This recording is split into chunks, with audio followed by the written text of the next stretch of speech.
మీకు తువ్వాలలా చెప్పు పెట్టి కొట్టుడు తెలుసా?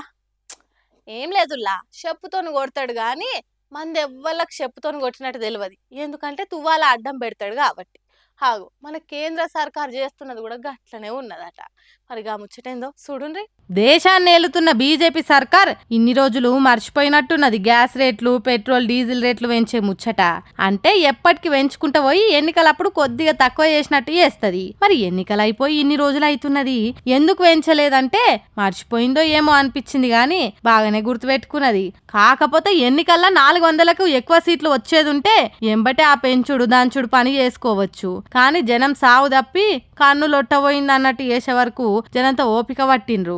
లేకపోతే ఎన్నడో ప్రతి బండ మీద 100-200 పెంచి మనల్ని ముంచుదురు. ఆ ముచ్చట అటుంచితే బీజేపీ పార్టీ నొప్పి తెలవకుండా చిన్నగా జనం రక్తం విండుట్ల తోపు పార్టీ కాబట్టి ఇప్పుడైతే గ్యాస్ బండ మీద 50 రూపాయలు పెంచింది.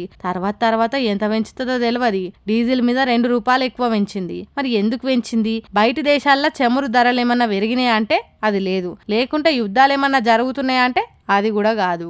ఎందుకు పెంచిండ్రు అనేది వాళ్ళకే తెలవాలి. అయితే ఈడ ఇంకో ట్విస్ట్ ఏంటిదంటే రేట్లు పెంచింది గాని ఆ భారం ప్రజల మీద పడదట. అట్లెట్లా అంటారా? అది నన్ను అడగొద్దు, బండన్ననో లేకుంటే తొండన్ననో అడగాలి.